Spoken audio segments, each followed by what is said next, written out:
The way I rendered this was very different from how I usually render, being very, very messy, taking time, redoing things, patching things around, and everything like that, instead of going in and actually like getting a clipping mask ready and everything like that. I didn't even use a clipping mask in this one.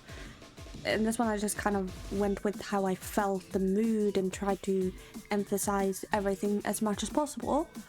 And painted very much. It was like very much a painterly style of drawing rather than what I usually do, which is more cartoony, anime-esque. I don't know what to call my style of rendering, but I really thought it was fascinating to look back on, because this is not something I would usually do, because I would get too anxious that it's not going to be perfect, it's not going to be good. But when I drew this, I just didn't care. I just needed to draw it because it was in my mind. As inspiration for this, I'm gonna go in a bit later because it has some trigger warnings I don't want to speak on for the majority of this video, but just basically going in and just adding and drawing over things like very painterly with multiple colors. I tried to emphasize on green, blue, purples, trying to make it skin look sick and used and like a doll.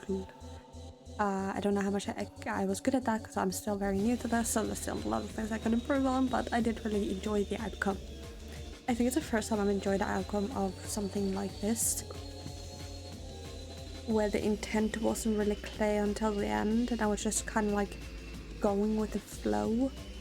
I don't remember ways of how I wanted to this to be interpreted, mostly just kind of like a little bit of a gambling vibe, but also someone who isn't a good person or is like kind of like an antagonist, giving those kind of vibes.